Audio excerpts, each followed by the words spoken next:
Imagine waking up and discovering that all your money isn't in your pocket or bank account anymore, but inside a system controlled directly by the government. Every cent you spend, every coffee you buy, every donation you make, all recorded, analyzed, and if necessary, blocked with a simple click. Sounds like science fiction? Or perhaps a dystopian movie plot? But what if I told you that this reality is closer than we imagine, and that in some places it has already begun? We're talking about government-issued digital currencies known as CBDCs, Central Bank Digital Currencies. Now think, what would happen if this powerful tool were controlled by an authoritarian regime, where the state not only regulates the economy, but decides who can spend, how much to spend, and where to spend? In today's video, we're going to delve into a possible and disturbing future where money ceases to be freedom and becomes the perfect leash for social control. Brace yourself. This is the story of how a simple technological innovation can transform into the most efficient surveillance tool ever created. To understand the danger, we first need to comprehend the promise. Central Bank Digital Currencies, or CBDCs, are presented as the next step in financial evolution. Unlike decentralized cryptocurrencies, such as Bitcoin, CBDCs are issued and fully controlled by a government. They have no physical currency. They exist only in the digital world, recorded in high-security systems, or at least that's what they claim. The official rhetoric is seductive: fast transactions, reduced costs, combating money laundering, and greater financial inclusion. Imagine no longer needing banking intermediaries to send money anywhere in the country in seconds. Imagine a street vendor receiving digital payments without exorbitant fees. In theory, it seems perfect, but at the heart of this technology lies a fundamental difference: absolute control. While today physical money circulates from hand to hand without leaving traces, a CBDC records every transaction in real time. And when the government controls the central bank, this means that every purchase, every transfer, and even every cent saved is under constant supervision. Now, imagine this system in the hands of an authoritarian government. Historically, such regimes seek to centralize power and monitor their citizens, and money has always been one of the biggest obstacles to total control, precisely because, until today, it was possible to move resources outside of state surveillance. In a world with 100% digital and state-controlled currency, this loophole disappears. The government can establish automatic rules that limit spending based on behavior, location, or even political opinions. A purchase deemed suspicious could be instantly denied. Donations to forbidden causes, blocked. And it's not just about preventing actions. An authoritarian regime could force behaviors using financial incentives and punishments. Spending too much on imported goods, your currency loses purchasing power.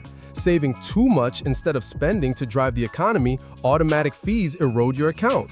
Countries like China are already rapidly advancing in this direction with the digital yuan. Officially, it's a tool for economic modernization, but in practice, it's integrated into a surveillance system that already includes facial recognition, omnipresent cameras, and a social credit system that rewards or punishes citizens based on what the government considers good behavior. The tipping point isn't just about the technology, but about its fusion with politics. A state digital currency is like handing the government the key not just to your vault, but to your own freedom of choice.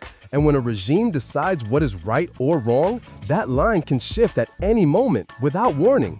Now imagine what happens when a system like this is fully implemented. You wake up, grab your phone, and see a notification.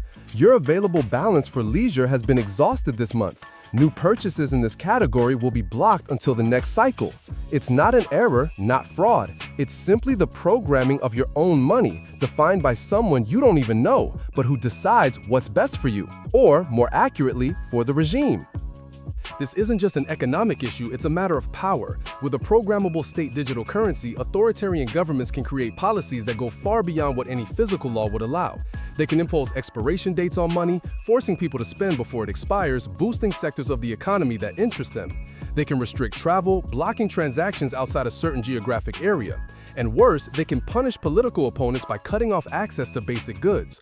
Money, which has historically served as a tool of exchange and a symbol of economic freedom, becomes a mechanism of social engineering. And it doesn't need to be explicit repression to be effective. The mere threat that your balance could be blocked already creates self-censorship and conformity. And while all of this may seem distant, examples are already emerging. China's digital yuan is a real prototype of this power.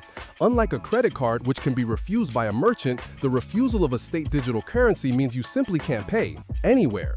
In Nigeria, the e-naira was launched with promises of inclusion and efficiency, but faced popular resistance. Still, measures like restrictions on cash withdrawals were used to incentivize adoption. One step at a time, the physical is disappearing and the digital is becoming mandatory.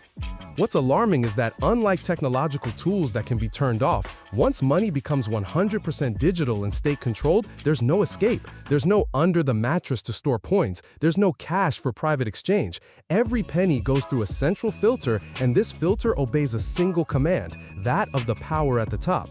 In the long run, this structure creates something that no past empire has achieved: total, instantaneous, and invisible economic control. If in ancient Rome, medieval kingdoms, or even 20th century regimes, physical money always offered an escape route, in the scenario of an authoritarian CBDC, this route ceases to exist.